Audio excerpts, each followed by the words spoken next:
Don't forget to subscribe, turn on the notification bell and to check out the join membership option.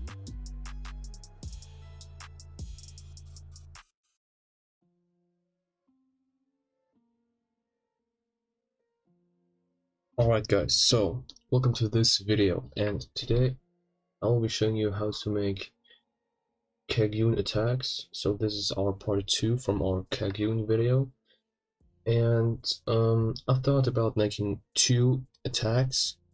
One attack is very basic, the other one is a bit more complicated but not as difficult. So to get started, you will need to import our Kagune first of all. So to do so, just import it, then set it up.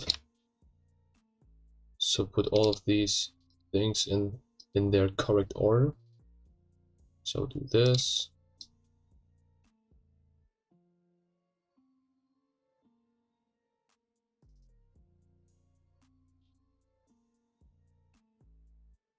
Alright, so I'm going to test it out, and it works. Alright, cool. So we will still need this dummy right here to animate our attacks, so don't delete him.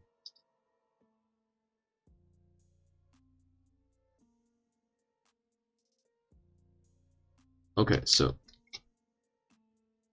go inside the script right here. This is like our control script. Now add these lines right here. So else if input G-code E, and enabled is alt. Done. Alright.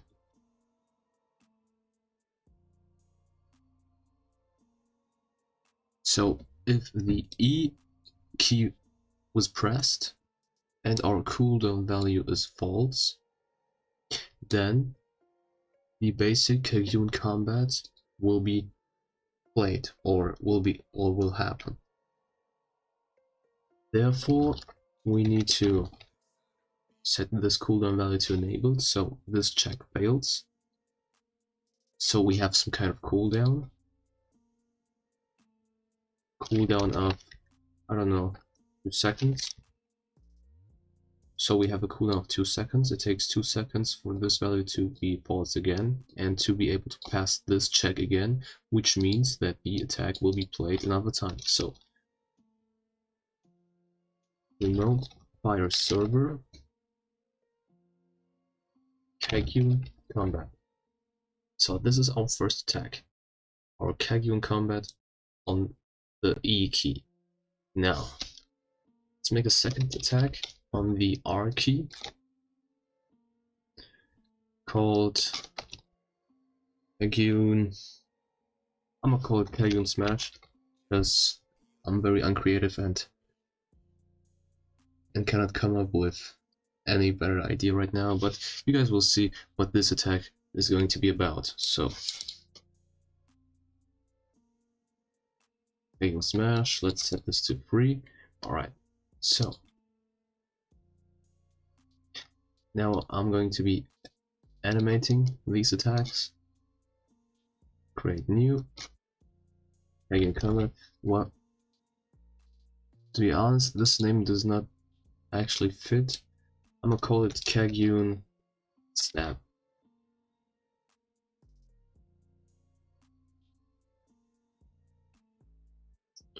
Alright, so let's make him turn a little.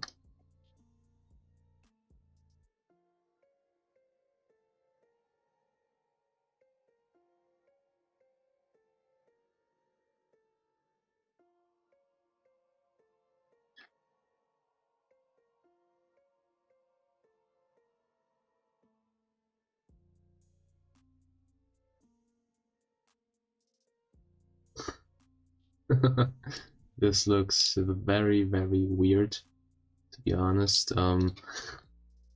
Let's just remake it.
Alright, so what I've just done is I've clicked on this, copied this one by pressing Ctrl and C, then went to this thing right here, pasted it with Ctrl and V, so you can just hit this or Ctrl and V. Then I've pasted this inside and resetted it, so we have some starting point right here. So it actually looks like an animation and is not instantly inside of this state when the animation is played. Hope you guys understand what I'm talking about. So, this looks okay, I guess. So let's set the animation priority. This is very important. Don't forget to set this thing right here. So, I'm going to save this. Again, step. Export this thing.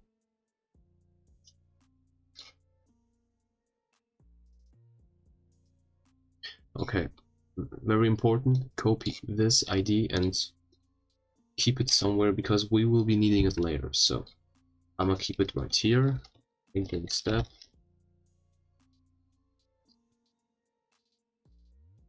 Agion smash.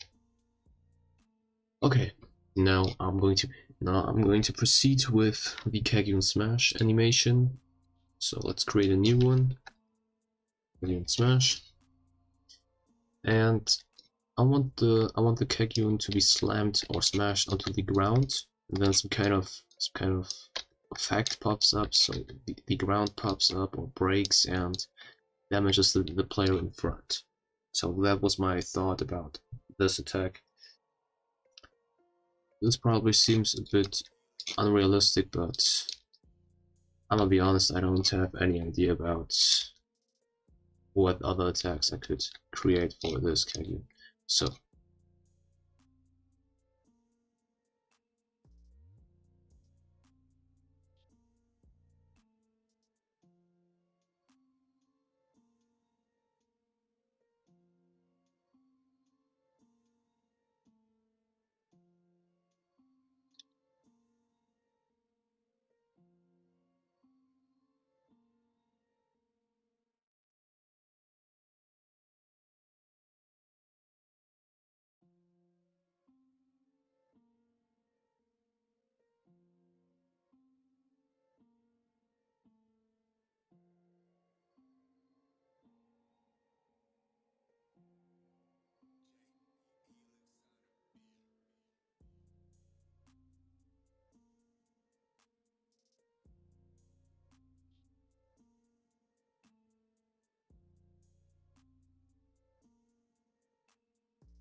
Alright, so as you guys can see,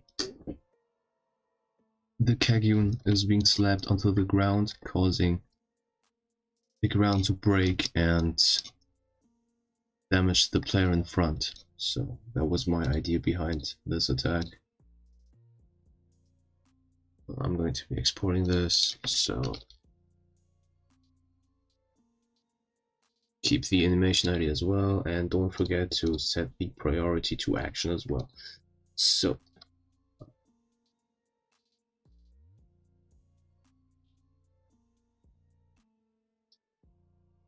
okay, now let's proceed with the attacks.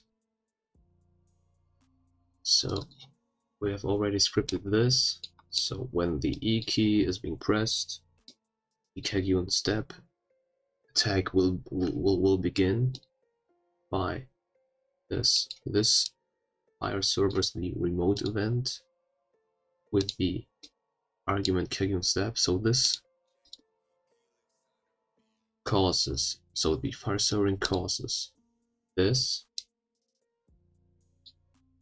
and this is our argument Kagune step. So our first argument, which is here, and we ask whether the first argument is Kagune, which it is here, or Kagune step. So to do so, add this,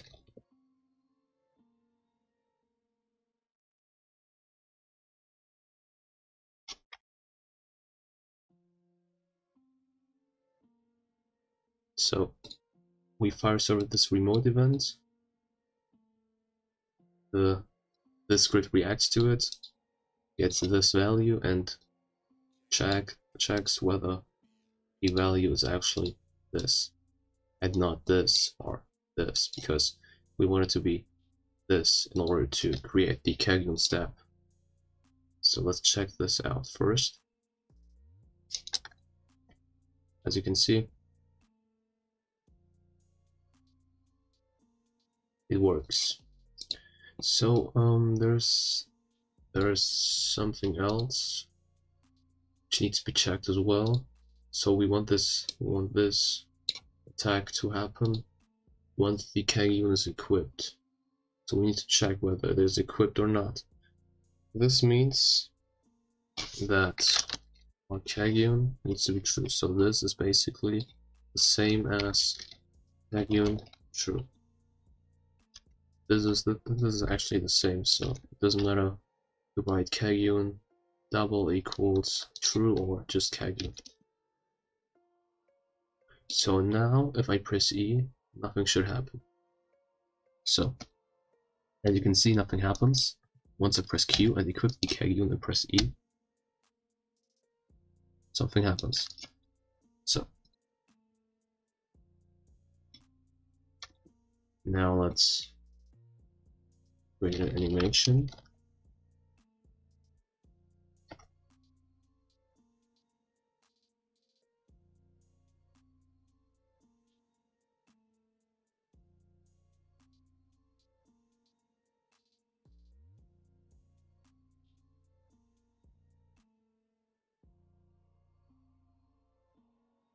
Add this animation ID instead of this. So this determines our animation ID.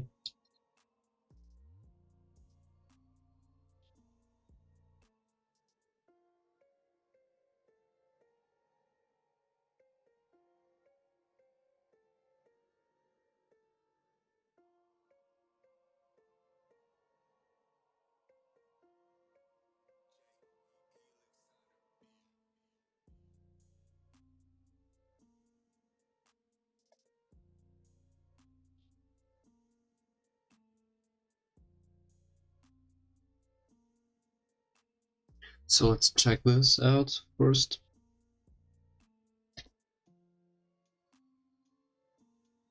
And as you can see, it actually worked.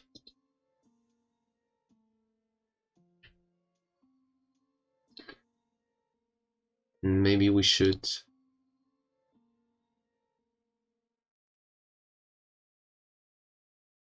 make the animation a bit longer so it looks better.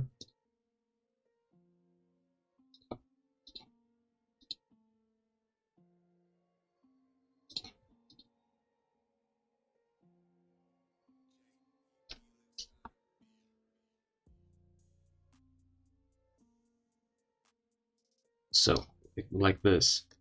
So our animation actually takes 24 seconds and not 9 seconds. So you guys can actually see how the Kagune is stabbing the player in front.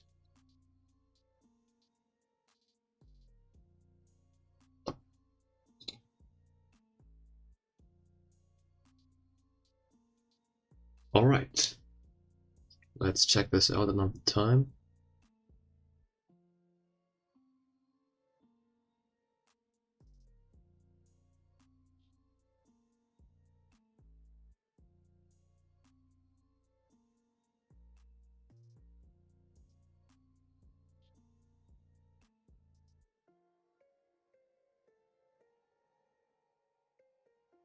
Some reason it's kind of messed up for some reason.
Alright, so we actually need to create a new joint because I've moved the Kagune. Let's do so.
Actually, I have no idea why this is happening. This must be an animation issue. So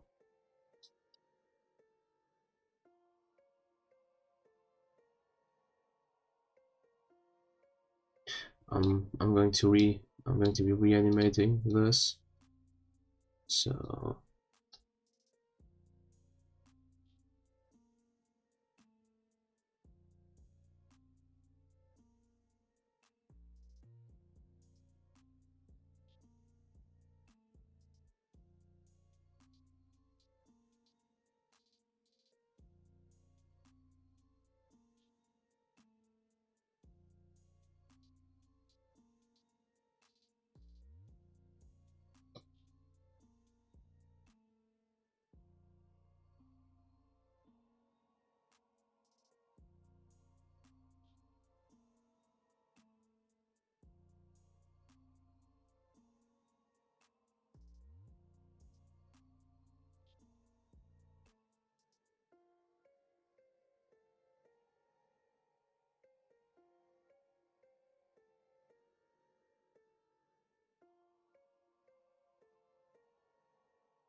Alright, so let's try this out. Maybe this works.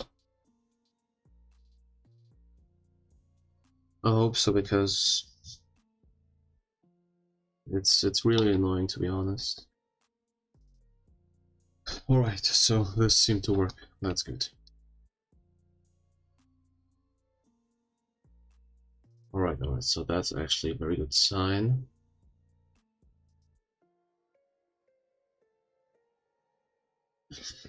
Alright, very good. So let's first of all make sure that our player isn't able to move and jump. So this makes him unable to move and jump. We need to revert this, of course, at the end.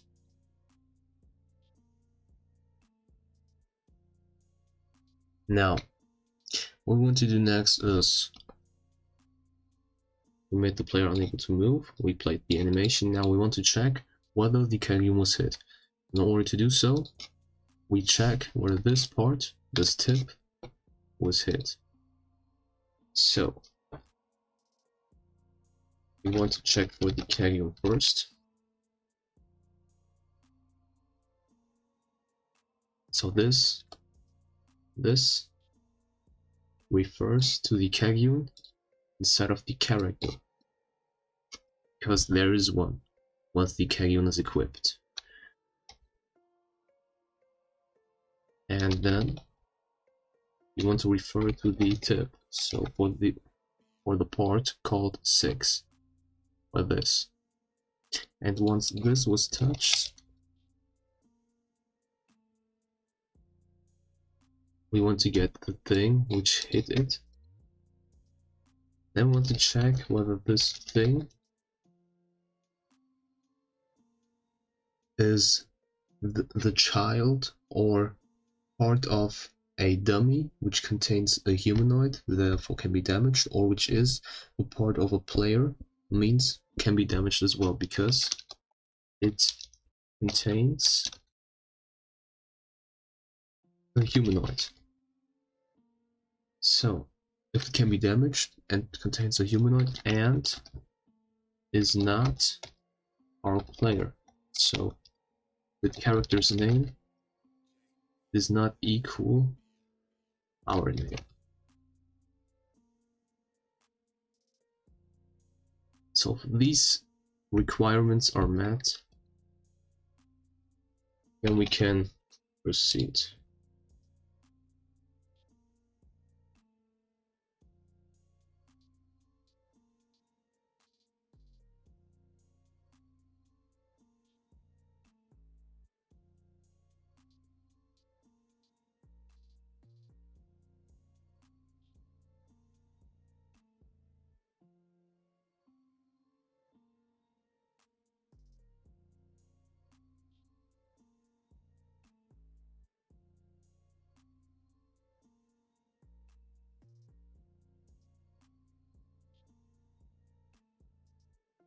Well, I'm just gonna continue with the code. Maybe the problem will actually disappear.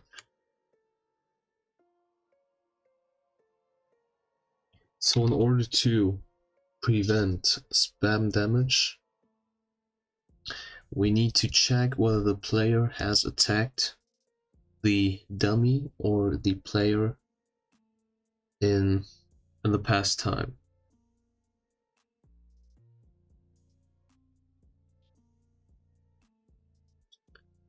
Therefore, we have a folder which stores the values, or which stores the values of those players who have hit the player recently. And every time our player attacks, we will check whether our value is inside of that as well.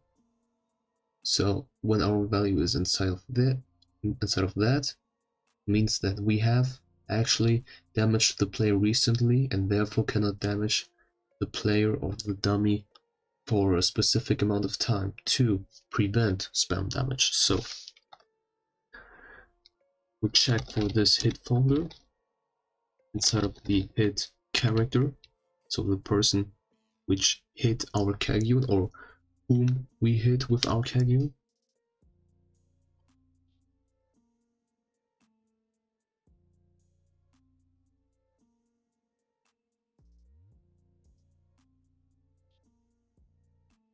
So if our hit folder is there and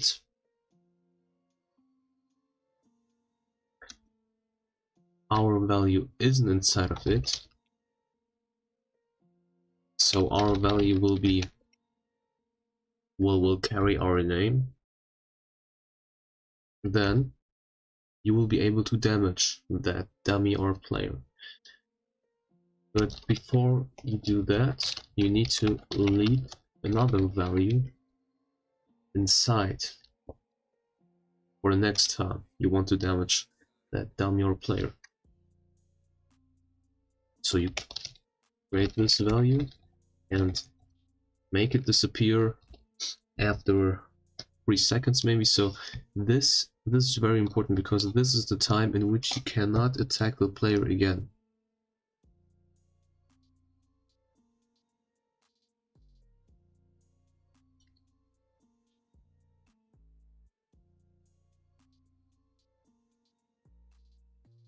So this is the amount of damage you deal per attack. So this is the case when there's a hit folder and our name or our value is not inside of it. Now, another case is that there is no hit folder. Then we need to create one, then create our value inside, and then deal damage. So there's no hit folder, then we simply create one.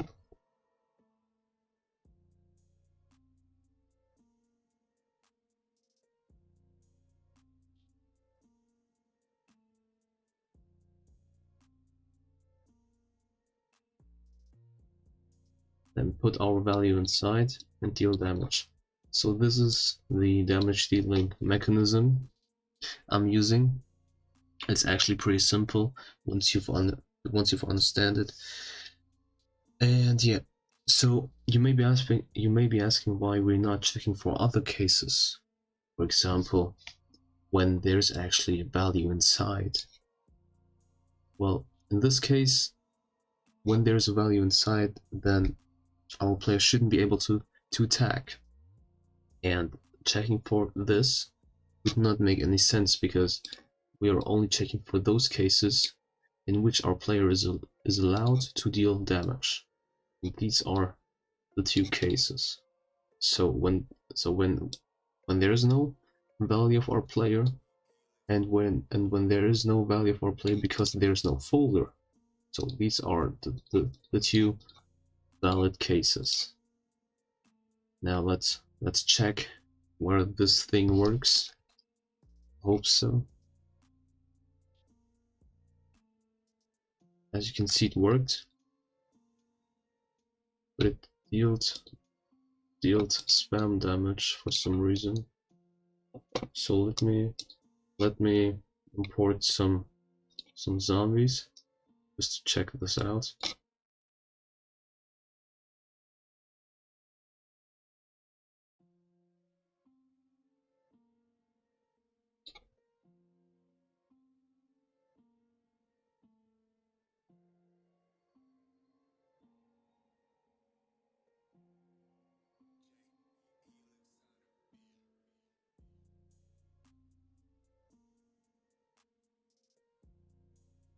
It actually deals spam damage for some reason.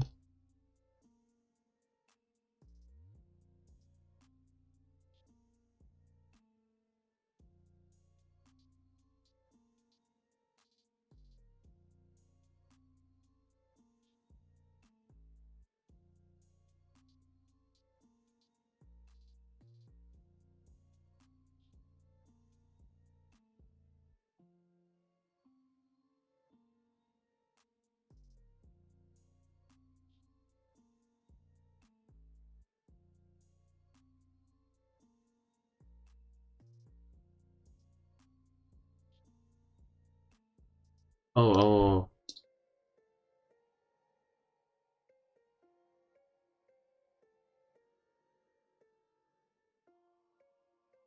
Okay, so I found out the reason. It's because we're creating the folder instead of our character, and not instead of the victim's character. So that's the reason for this problem. Now, as you can see, it works totally fine. The zombie receives damage, and now in order to make the player actually be unable to move, we have to add this weight here. Alright, so let me just add this as well.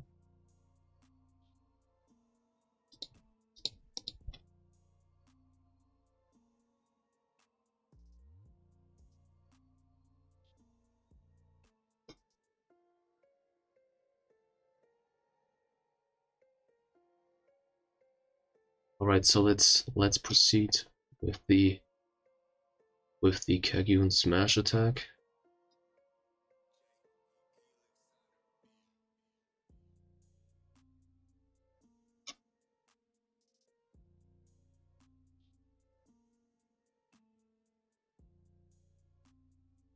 So let's first of all check whether the animation is fine. Probably not, but let's hope so.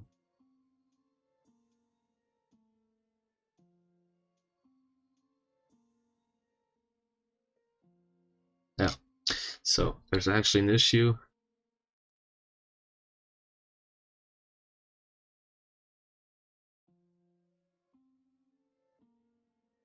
Let's report this.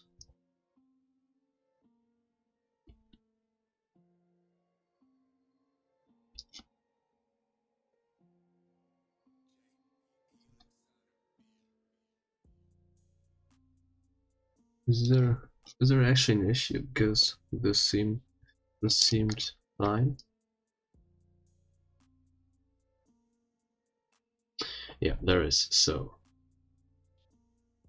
let's redo this one.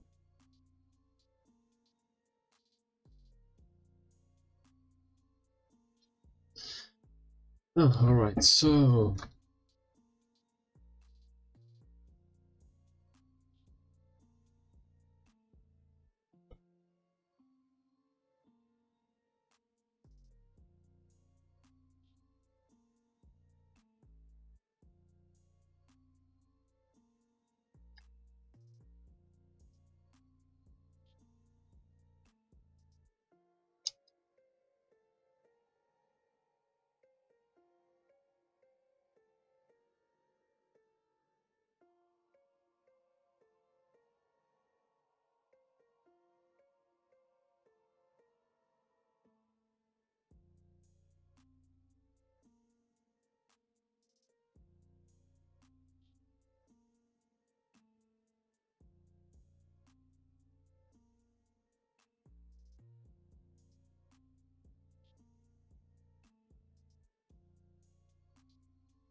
Alright, let's work with this. So let's hope that this works. Priority, set to action, alright.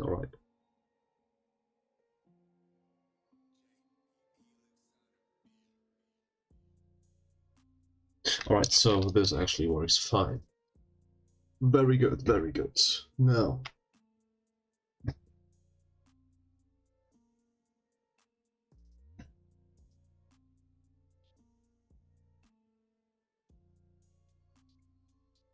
let's create a loop which loops for 100 times.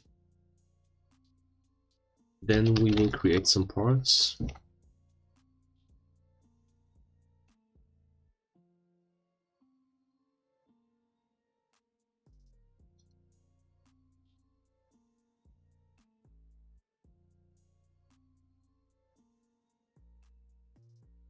I'm going to be making them look like dirt.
So what I've just done is we create a part which is called Kagune smash part, and then a run, and then a number, depending on at which loop we currently at.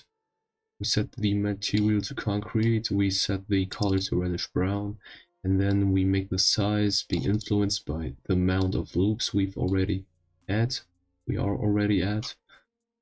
Then we set the position to in front of the player, but also influenced by the current amount of loops we're at. We disable collision and we make it anchored so it does not fall through the base plate. Now let's check whether this works. Attempt to... oh yeah.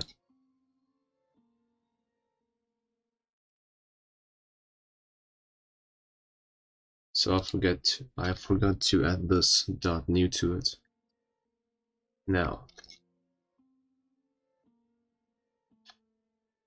Yeah. This is not good.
I'm trying to make this as random as possible.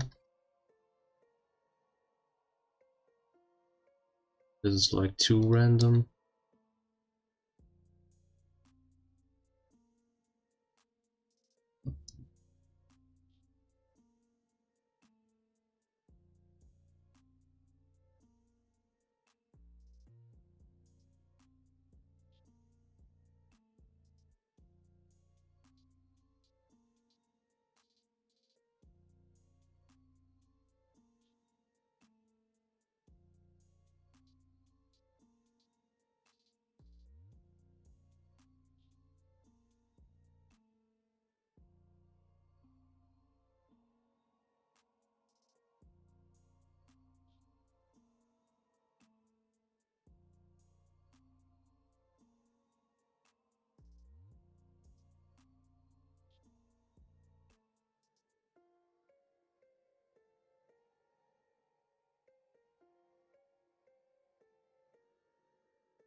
Alright, so this seems fine, to be honest. So let's add a tween to it.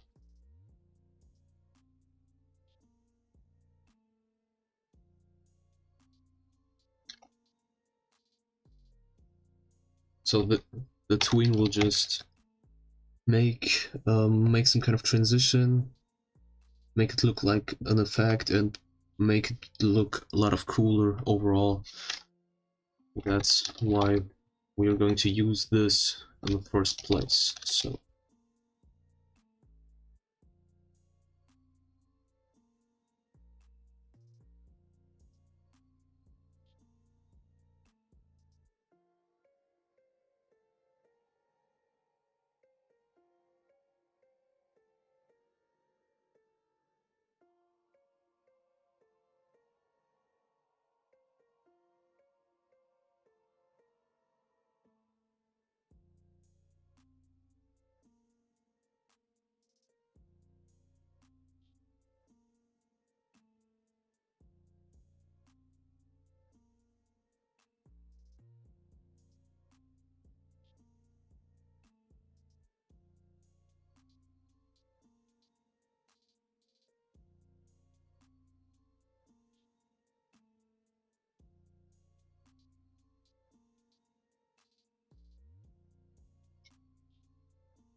I forgot to add this.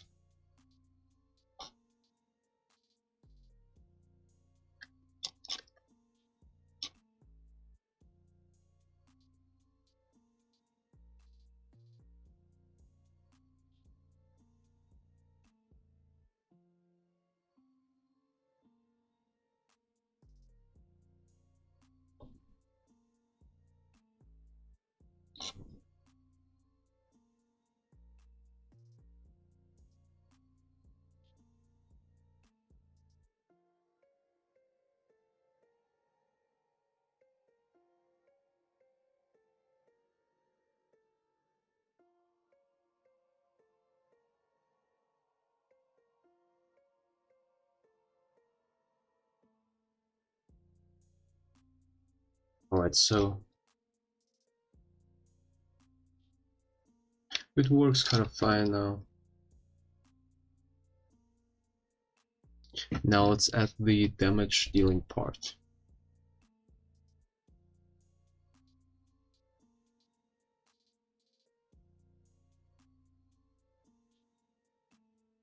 And to do so, we actually just copy this, and we'll be using this thing.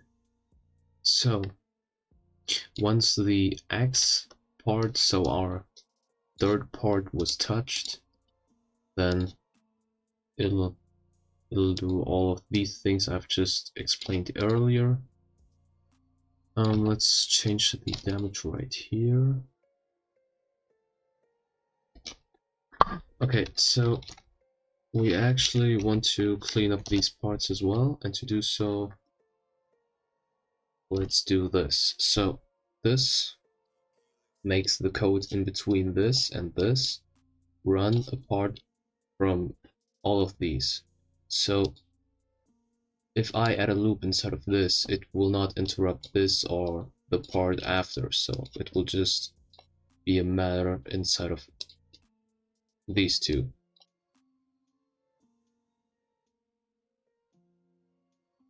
So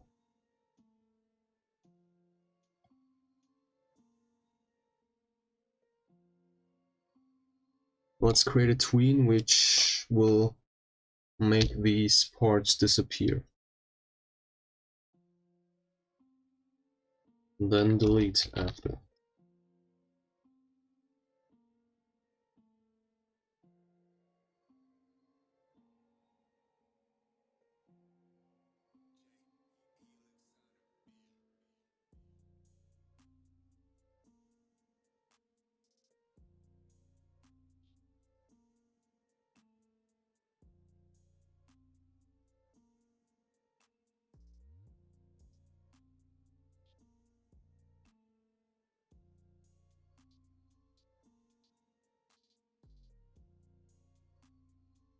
But as you can see, this zombie has received damage and everything works fine. So guys, if you've enjoyed this video, please leave a like, share this video to all of your friends, and check out the join member option and subscribe to this channel. So, see you in the next video, guys.